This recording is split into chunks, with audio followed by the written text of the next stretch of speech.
प्यारे सज्जनों, महापुरुषों ने मनुष्य शरीर को बहुत ही अनमोल और बेशकीमती बताया है। इस शरीर में ईश्वर का दर्शन किया जा सकता है।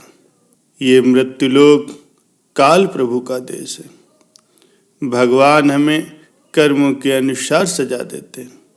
वे किसी के दोस्त या दुश्मन नहीं है। हर एक मनुष्य के पीछे एक कुदरती कैमरा लगा होता है, जिसकी रील बराबर चलती रहती। जो भी अच्छे या बुरे कर्म वो करता है, वो लिखा जा रहा है। इस मन पर संगत का असर बहुत जल्दी पड़ता है। इसलिए आप लोगों को चाहिए कि खराब संगत से बचें और संत महापुरुषों का संग करें, उनका सत्संग सुनें। प्यारे सज्जनों, मनुष्य का जीवन 3 तलों पर जिया जाता है। जो दिखता है वो है शारीरिक तल। उसके पीछे जो विचार है वो शरीर का ही सूक्ष्म हिस्सा है, और उसके पीछे जहाँ से वो विचार आते हैं वो है मानसिक तल। माना कि एक आदमी किसी की हत्या कर देता है, तो हत्या करने से पहले उसका विचार उसके मन में घूमता रहता है। ऐसा विचार इसलिए आता है क्योंकि मन के अंदर एक विनाशक ऊर्जा होती है। ये ऊर्जा इंसान को कुछ न कुछ नष्ट करने के लिए या विध्वंस करने के लिए उकसाती रहती है। कर्म इन दोनों तलों पर भी होते हैं, लेकिन कोई भी कानून उसे सजा नहीं दे सकता।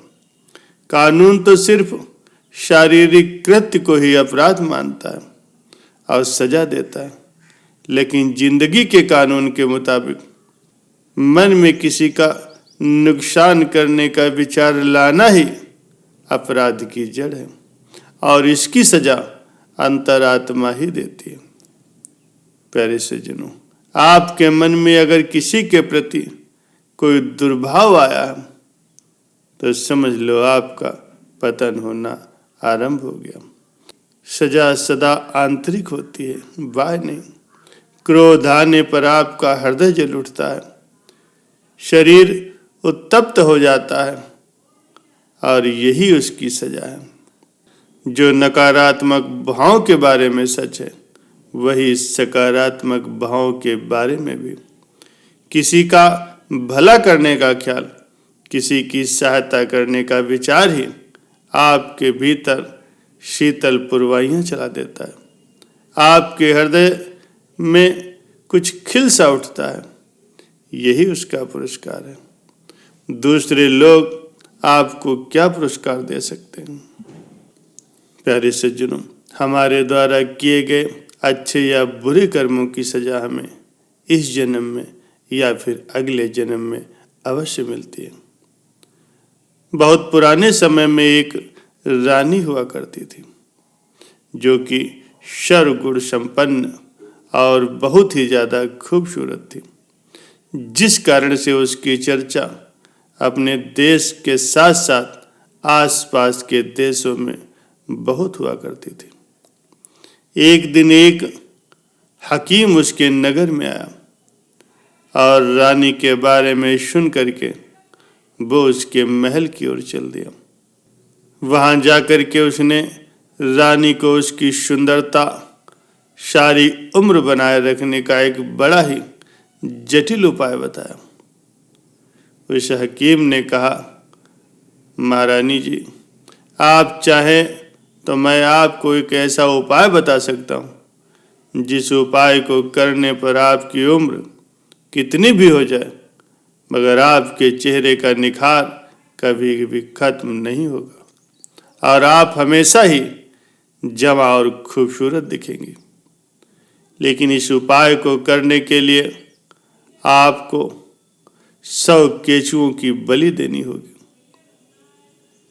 रानी ने हामी भर दी और फिर उस कार्य के लिए उसने 100 केचुओं को मंगा करके उनका लेप तैयार किया और औषध में मिला करके रानी ने उसे अपने चेहरे पर लगा लिया। प्यारे सज्जनों, वही रानी अगले जन्म में फिर गांधारी बनी, जिसने 2 साल का गर्भ धारण करके मांस के एक बड़े लोथड़े को जन्म दिया। जब ये बात महर्षि वेदव्यास तक पहुंची, तब उन्होंने उस मांस के लोथड़े पर गांधारी से जल छिड़कवाया, जिससे कि उसके 100 टुकड़े हो गए। फिर उन्हीं टुकड़ों को अलग अलग घी के भरे पात्र में डाल करके 2 वर्षों के लिए उन्हें कुंडों में डाल दिया गया। जब 2 वर्षों के बाद उन कुंडों को खोला गया, तब उसके 100 पुत्रों का जन्म हुआ, जिसमें कि पहला पुत्र दुर्योधन था।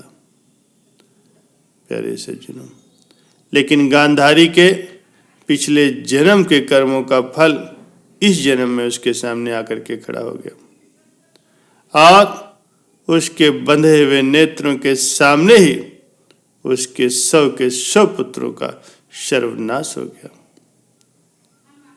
प्यारे सज्जनों, हमारे द्वारा किए गए अच्छे या बुरे कर्मों का फल हमें इसी धरती पर मिलता है।